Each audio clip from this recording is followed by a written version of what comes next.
It's 2 a.m. on a freezing November night. David Miller stands in a billionaire's penthouse 30 floors above the city, wearing a hidden wire as his heart threatens to give him away. In a surveillance van outside, Detective Linda Hayes listens to every word. Across from him is Maryann Peterson, 67-year-old real estate tycoon, beloved philanthropist, and the woman who murdered the love of his life. For 8 months, David has known the truth. Maryann didn't just kill Sofia Martinez. She's been doing this for years. Young men she mentored. Women who got too close. 7 victims. Maybe more. Tonight, he's going to make her confess. When David names her fixer, her composure cracks. When he says Sofia's name, the mask falls. "I did you a favor," she spits. And that's when the elevator opens. Police walk in. The wire has everything. The most powerful woman in the room is finally exposed. Not as a mentor, but as a predator who killed anyone who threatened her control. This is the story of Maryann Peterson, a billionaire who hunted love and a man who was brave enough to stop her. Before we dive into this story, take a quick second to hit subscribe and like so you don't miss what's coming next. And let me know in the comments. Where are you watching from right now? All right, let's get into it. Maryann Peterson stood at the floor-to-ceiling windows of her penthouse, watching the city lights flicker like distant stars. At 67, she was a marvel, skin that defied time, a body maintained by personal trainers and the best surgeons money could buy, and eyes that still held the sharp gleam of a predator. She sipped her wine slowly, savoring both the taste and the view of her empire below.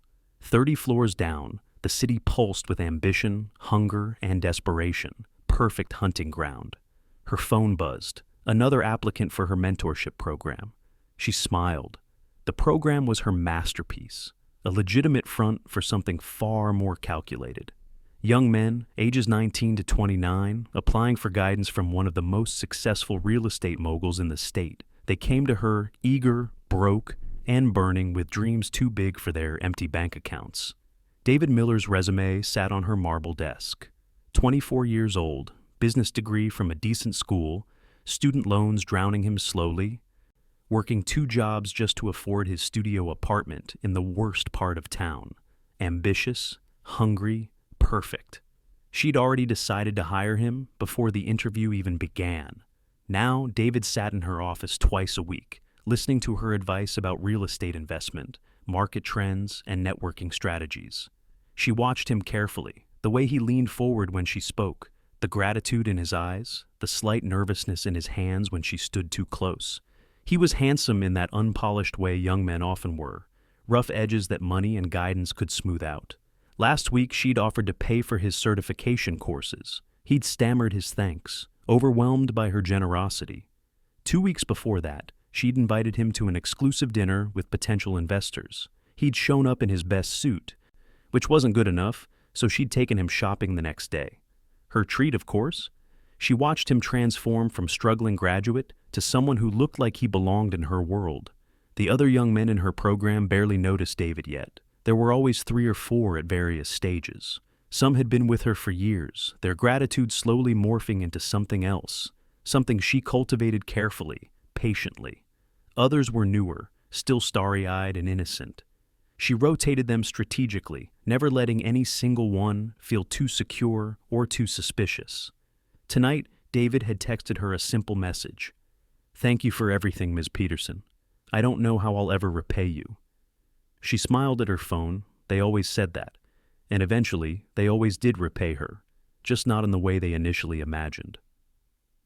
She typed back quickly, "You're special, David. I see greatness in you. Dinner tomorrow, just us. We need to discuss your next opportunity." His response came within seconds. "Absolutely. Thank you. Perfect." She set her phone down and returned to the window. Another one caught in her web, grateful and unsuspecting. They never saw it coming. The slow shift from mentorship to ownership, from gratitude to obligation, from opportunity to trap. By the time they realized what was happening, they were already too deep, too dependent, too afraid of losing everything she'd given them. Maryann raised her glass to her reflection in the window. At 67, she'd perfected her craft. Age was just a number when you had money, power, and a steady supply of young men desperate enough to ignore the warning signs. She'd been doing this for decades, and no one had ever stopped her. Tomorrow, she'd pull David a little closer, and he'd come willingly, believing himself lucky. They always did. David's new apartment still didn't feel real. 2 bedrooms, downtown location, granite countertops, a view that actually showed sky instead of brick walls.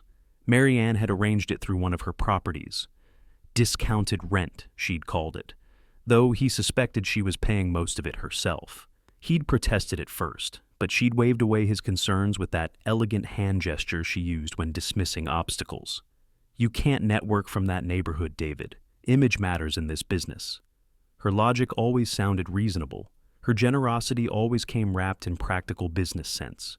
He'd been in her orbit for 6 months now, and his life had transformed completely. The certification courses she'd funded had opened doors he'd only dreamed of. His wardrobe now consisted of suits that cost more than his old monthly rent. His business cards listed him as associate consultant at Peterson Properties, a position she'd created specifically for him. But lately, something felt off. He couldn't quite name it, this uncomfortable weight that settled in his chest during their private dinners. The way her hand lingered on his shoulder a moment too long. The way she looked at him sometimes, with an intensity that had nothing to do with business. The way she'd subtly discouraged him from dating. He'd met Tyler Brooks last week, another young man in Maryann's program, 27 years old, and already talking about moving on. They'd grabbed coffee, and Tyler had been strangely evasive about his time with Maryann. Just, "Be careful, man," Tyler had said quietly. "She's generous, yeah, but everything comes with a price." Now David noticed things he'd missed before. The way Maryann always had 2 or 3 young men rotating through her inner circle. He'd watched James Anderson, who used to be her favorite, slowly frozen out over the past month. James had turned 30, and suddenly Maryann's mentorship had evaporated. Within weeks, he was gone, replaced by an eager 22-year-old fresh out of college. He lacked dedication, Maryann had explained dismissively, but James had seemed plenty dedicated. The change had been swift and brutal, triggered by nothing David could identify except that birthday. Tonight, Maryann had invited him to her penthouse for what she called a strategy session. He arrived at 8, dressed in one of the expensive suits she'd bought him. She greeted him at the door in an elegant dress, her smile warm but somehow predatory. "David, come in. I've been looking forward to this all day." She touched his arm as he passed, and that uncomfortable feeling intensified. The penthouse was dimly lit, wine already poured, soft music playing. This didn't look like a business meeting. "I thought we were discussing the Thompson account." "We will, but first, let's celebrate. You've exceeded every expectation." She handed him a glass, standing closer than necessary. "You're different. Special." There was that word again. Special. She'd been using it more frequently lately, each time with a weight that made him uneasy. She noticed his tension. "You seem uncomfortable, David. Is everything all right?" "Just tired, long week. You work too hard. You need to learn to accept pleasure when it's offered." The way she said pleasure made his stomach turn. "I've given you so much, David. Surely you understand that kind of loyalty deserves reciprocation." There it was. The unspoken expectation finally spoken. He'd felt it building for months, but hearing it aloud made everything crystallize with horrifying clarity. The apartment, the job, the clothes, none of it was free. "I am grateful, and I'm working hard to prove myself professionally." "Professionally?" She laughed, but it wasn't warm. "We're past professional. You know exactly what this is." She stepped closer. "The question is whether you're smart enough to appreciate what you have, or foolish enough to throw it away." The threat was clear. Refuse her, and everything disappears. "I should go." "I need to think." "Think about what, exactly? About how you'll survive without me? I own this city, David. I made you, and I can unmake you just as easily." He left anyway, heart pounding.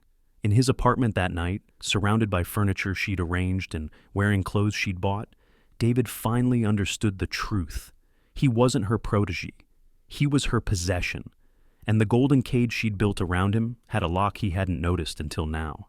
He sat in the dark apartment, trapped by gratitude and fear, wondering how he'd let this happen, wondering how many other young men had sat in similar apartments, asking themselves the same question. Outside his window, the city lights flickered, and 30 floors higher, Maryann Peterson smiled. He'd be back. They always came back. David had been avoiding Maryann's calls for 3 days. Each ignored message made his anxiety spike, but something in him had shifted.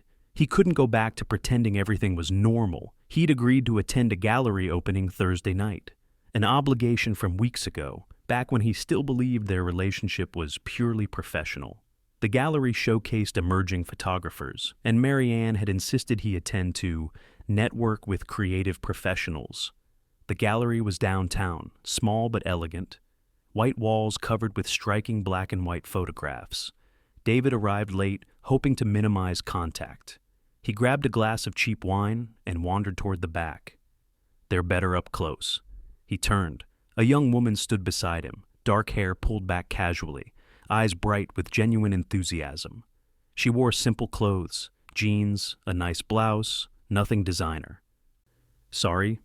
The photographs. See the details. She pointed to the image, a street scene with an elderly man feeding pigeons.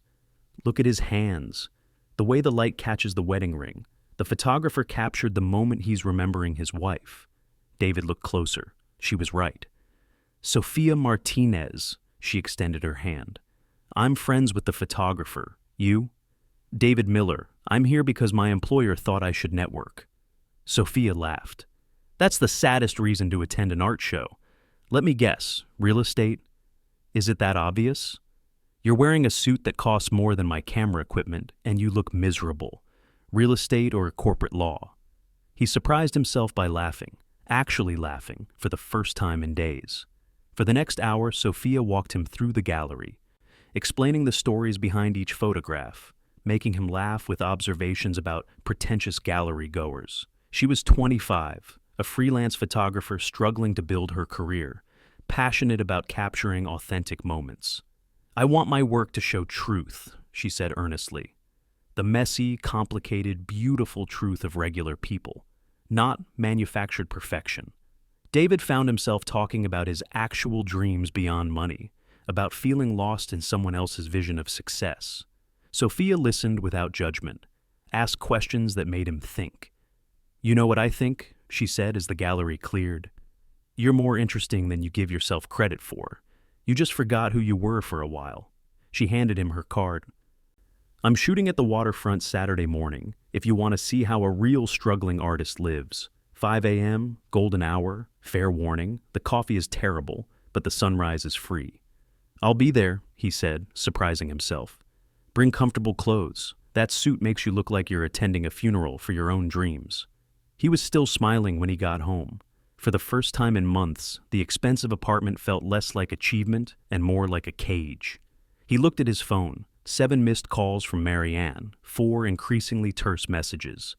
He typed back simply, something came up. We'll call tomorrow. Her response was immediate. We need to talk, tomorrow morning, my office, 9 a.m. sharp. He stared at the message, feeling that familiar anxiety, but underneath it, something new. Defiance, possibility. Sofia's card sat on his counter, cheap and real and full of promise. This is what real connection feels like, he realized. Not calculated investment, not generosity with invisible strings. Just 2 people talking honestly. He saved Sofia's number. Saturday, 5 a.m. He'd be there. Whatever consequences came from Maryann, he was tired of being grateful for his own cage. That night, David Miller slept better than he had in months. Not because his problems were solved, but because he remembered who he wanted to be. Outside, the city lights flickered, and 30 floors higher, Maryann Peterson stared at David's brief text, feeling something she rarely experienced, concern. Someone was pulling him away. Someone was making him question her control. That couldn't continue. She'd spent too much time molding David Miller.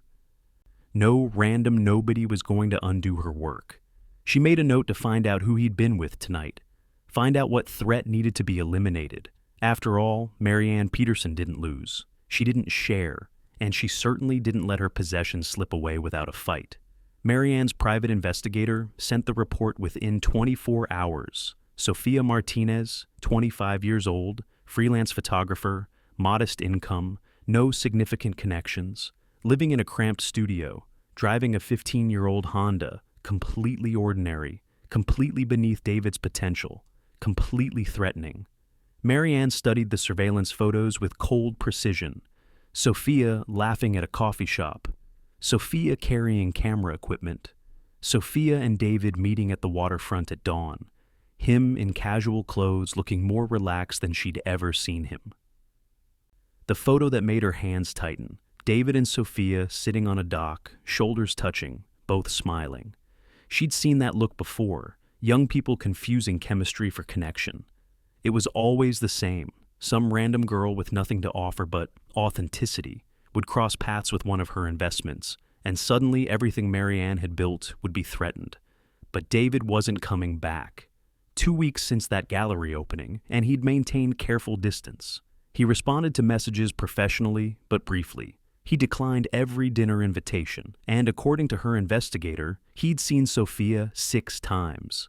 Maryann sat in her penthouse office, fury simmering beneath her composure. She'd invested 6 months in David, 6 months of cultivation, strategic generosity, carefully constructed dependence.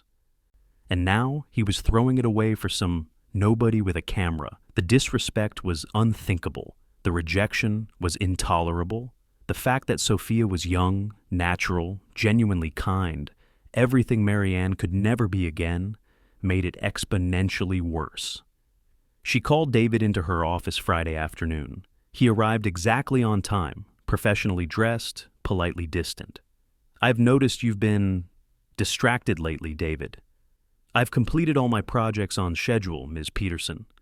This isn't about projects. This is about your future, our partnership." She leaned forward.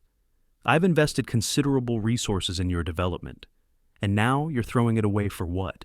A struggling photographer with no prospects?" His jaw tightened. "My personal life is my own business. Nothing in your life is your own business when I'm the one funding it. All of it contingent on your understanding of what partnership means.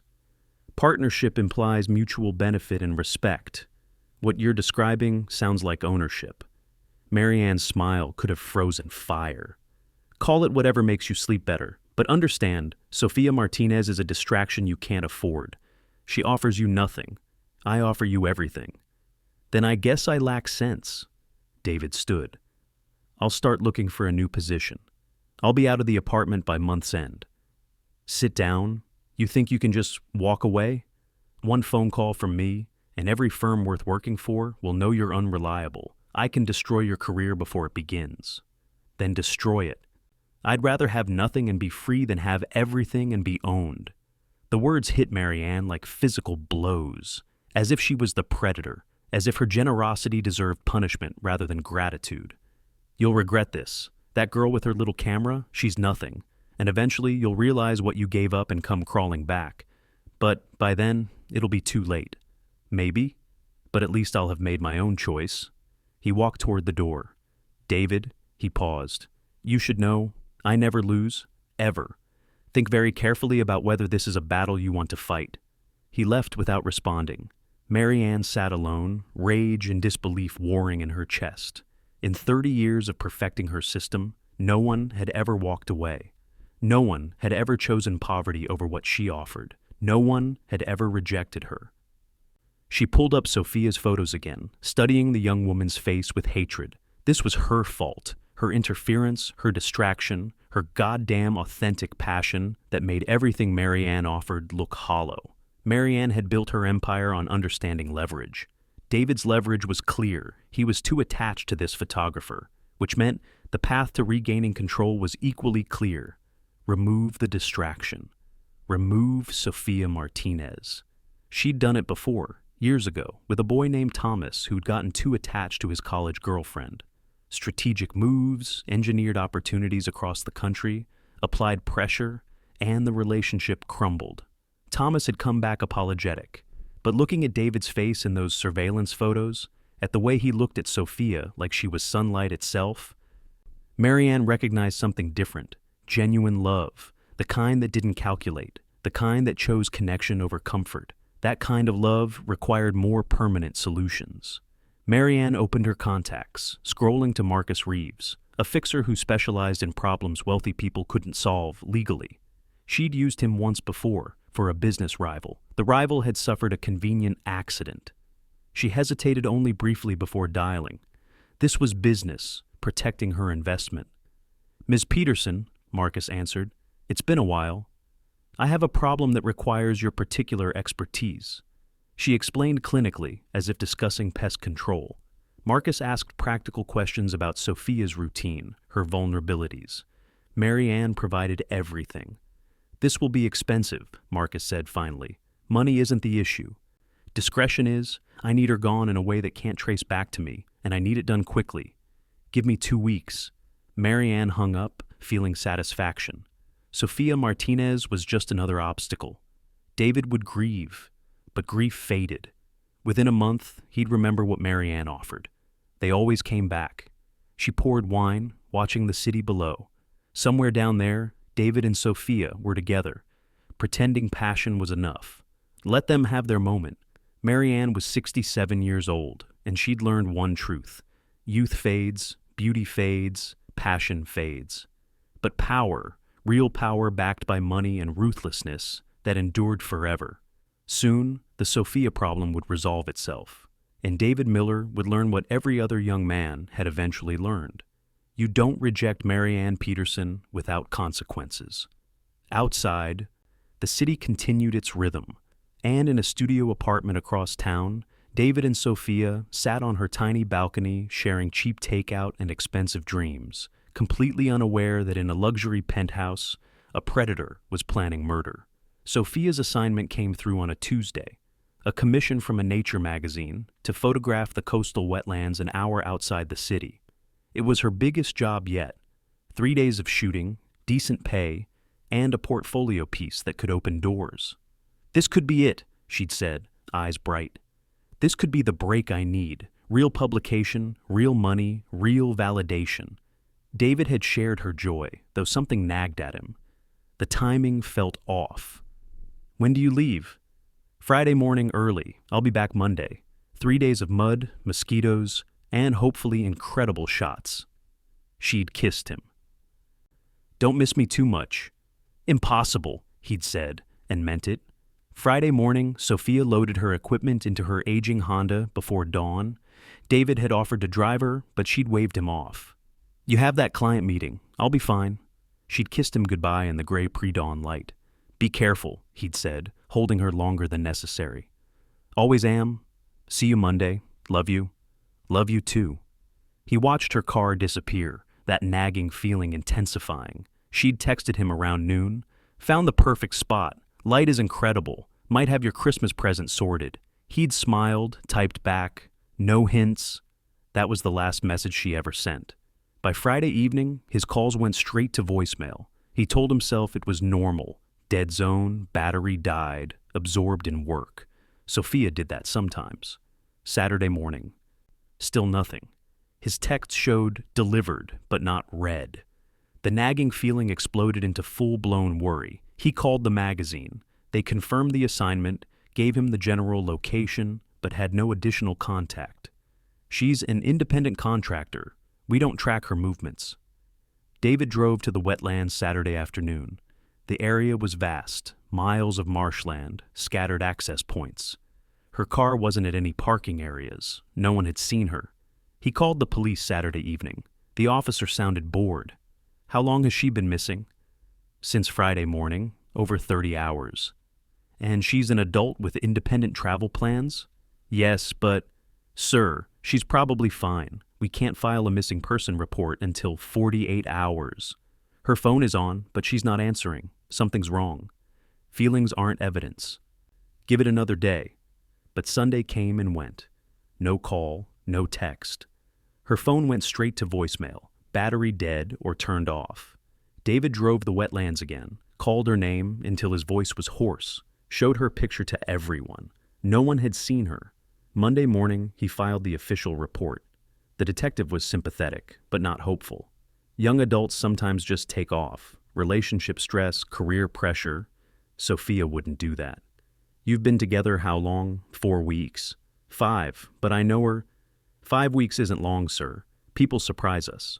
The police searched. They found nothing. No car, no equipment, no body, no evidence. It was as if Sofia Martinez had ceased to exist. David became obsessive. Flyers, social media, contacted every photographer, called hospitals, morgues. He hired a private investigator. Nothing. Every lead evaporated. Maryann appeared Wednesday of that first week with practiced concern. "David, I heard about your girlfriend. I'm so sorry. What can I do to help?" He stared at her, exhausted. "Help me find her." "Of course. I have connections, investigators, law enforcement, resources. Let me make some calls." She did make calls, or claimed to. Nothing came of them. These things take time. The authorities are doing everything they can. But something in her voice made his skin crawl. The concern seemed practiced. Her offers of help came wrapped in reminders of his dependence. "You need support right now. Come back to work. Let me take care of you." He couldn't prove anything, but somewhere deep in his gut, a voice screamed that Maryann knew more than she was saying, that the timing, right after his rejection, right after he'd chosen Sofia, was too convenient. Weeks became months. The investigation stalled, the detective called less frequently. Without evidence of crime or accident, without a body, there's only so much we can do. "I'm sorry." David refused to believe Sofia was dead, refused to believe she just left. Something had happened to her, someone had taken her, and as months passed, one truth crystallized. Maryann Peterson was involved. He couldn't prove it, not yet, but he would, because Sofia deserved justice. And somewhere in his grief, his guilt, his rage, David Miller transformed from victim to investigator, even if that person was the most powerful woman in the city. In her penthouse, Maryann watched David spiral into obsession and felt satisfaction. The Sofia problem was solved. Marcus Reeves had been efficient, a planned accident on a remote road, body disposed of where it would never surface, car stripped and destroyed in a chop shop across state lines. Clean, professional, untraceable. David would grieve, but grief was temporary. Soon enough, he'd accept reality and recognize that Maryann had been right all along. What Maryann didn't anticipate was that grief could transform into something far more dangerous, that a broken heart could become a weapon. That love could fuel determination she'd never encountered. She didn't realize that in trying to eliminate Sofia Martinez, she'd created the one thing that could threaten her, a man with nothing left to lose. The storm was gathering, and Maryann Peterson had no idea it was coming.